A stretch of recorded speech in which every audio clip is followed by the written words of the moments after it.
They could look at you. Wait, you've got a Jordan Playboy. It's not just an ordinary Jordan. Come on. It's in the garage. I'll show you. I don't say it's in running condition, far from it. But it's a Jordan and a Playboy, and I've had it since I was 20 years old. Beautiful. Oh, Lord, that's a beautiful automobile. Yes, it is. It surely is, and I'm glad you think so. You know, not many young people would appreciate it. You know, there's an old ad, one of the famous ads for the Jordan Playboy. And the headline reads, "Somewhere west of Laramie."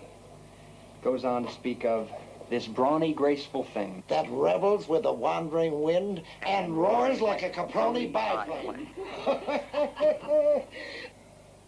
Say, listen, Frank. Do you think you could get this thing running? Oh, for sure. I restored mine completely. Well, then, I want you to have it. It's all yours. Oh, no, I can't. It's priceless. No. Now, listen to me. If you can get this car running and looking good again, all I want is the joy of driving it just one more time.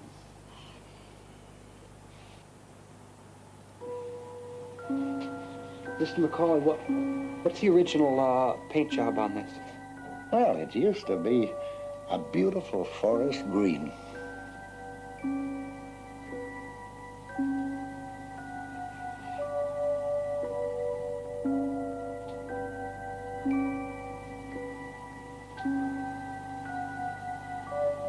I'm sorry, I was just picturing you driving it around when the Jordan was new. A car like this must be quite a temptation to open her up now and then. Now and then. All the time. Oh, if my parents had only known. Do you know that he almost got us killed one night? Just before we were married. How? Foolishness. Just plain foolishness. We were racing a train. We were racing? It was the thing to do in those days. I don't remember being asked. We almost beat it, too. We were actually ahead of it. And then we came to the grade crossing. No gates, just the crossroad going right across the tracks. And I started to turn, and in that last instant, in the very last fraction of a second, I knew we couldn't make it. We were just too late.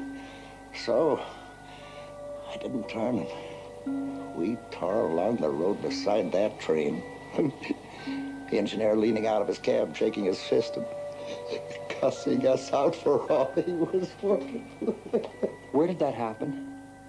Just outside of town, coming home from Cresswell. Listen, did something delay you that night? I mean, just a few seconds, just long enough, so that you knew you couldn't try and cross in front of that train?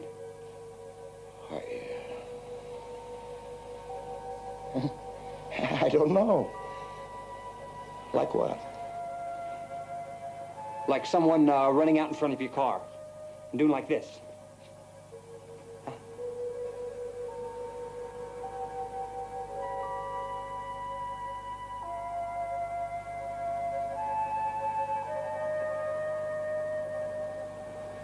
No, Frank, I'm afraid not. Why?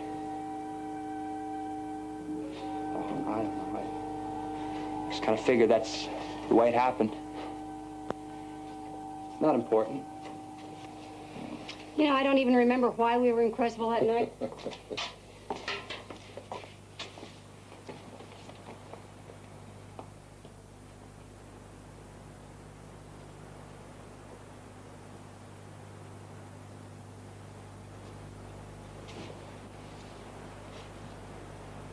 There was no question now. The license plates were identical. These are the Jordan's old plates? Yeah. The first ones that she ever had. If you had been killed that night, Helen wouldn't be here.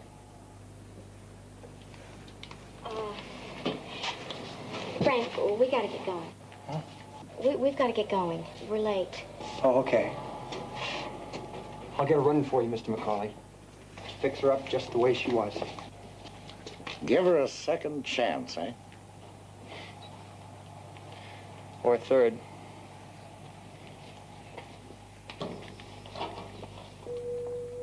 I don't believe that the Jordan Playboy is anything more than metal, glass, rubber, and paint formed into machine.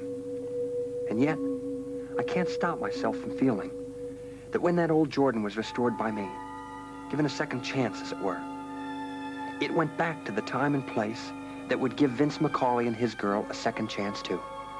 Because someone on that July evening in 1926 had dashed in front of their car, delaying them for 2 or 3 seconds.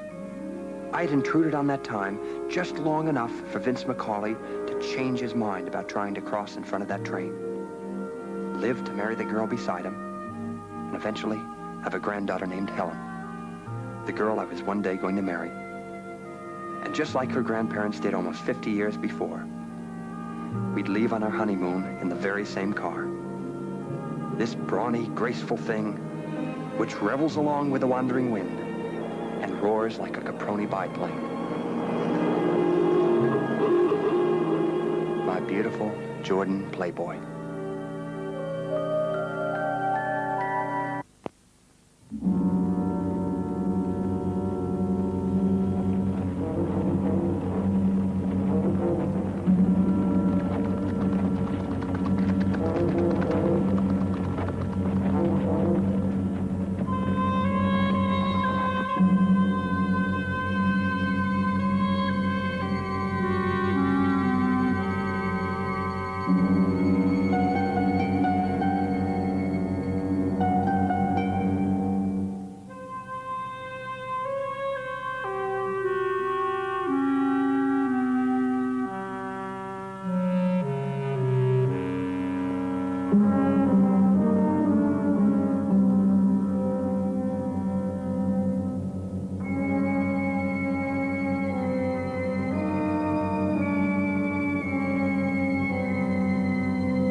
Please go back to work.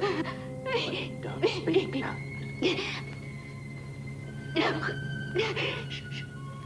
It isn't. It's just a little. It's my throat. It's nothing. No, God. No. Peter. Listen to me. I'm going to die. Listen. I'm We going will not to give die. way to superstitions. I'm going to Listen die. to me. Alexis!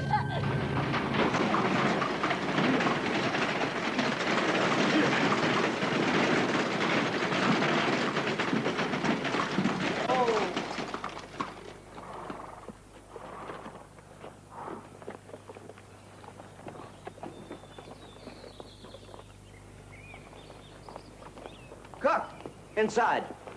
You, on your way.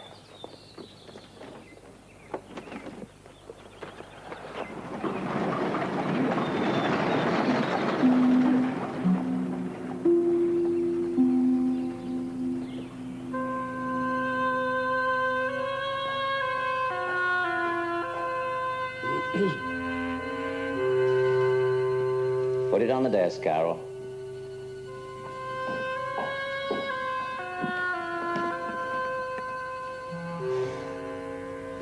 It will do its work, Dr. Guria. For my wife, yes. Sir? It will reassure her. That is all I can expect of it. Sir, you do not believe that it will stop? I do not believe there's anything to stop, apart from a venomous insect or a rodent. Sir, we searched Madame's room. That will be all, Carol. Yes, sir. Sir, Marie and Cook wish to be discharged.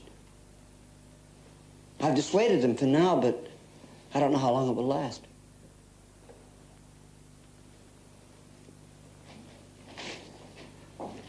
Oh, Carol. Yes, sir? Inform the servants that if they do not stop telling the townspeople what has occurred here, they will not have to seek discharge. They will be freely granted it. Yes, sir.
Professor.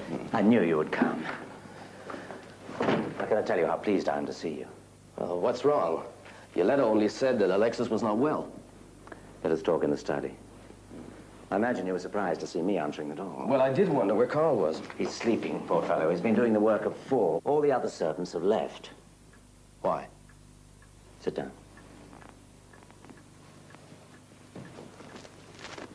Did you notice how empty the streets were?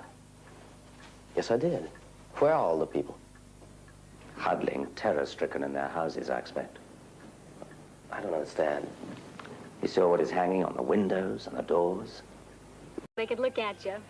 Wait, you've got a Jordan Playboy. It's not just an ordinary Jordan. Come on. It's in the garage. I'll show you. I don't say it's in running condition, far from it. But it's a Jordan and a Playboy, and I've had it since I was 20 years old. Beautiful. Goes on to speak of this brawny, graceful thing that revels with the wandering wind and roars like a Caproni biplane.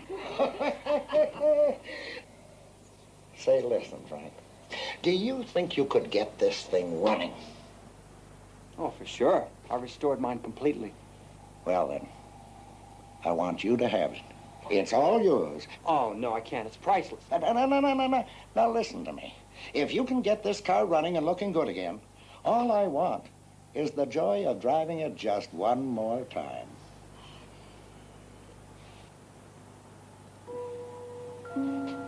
Mr. McCauley, what's the original paint job on this? Well, it used to be A beautiful forest green.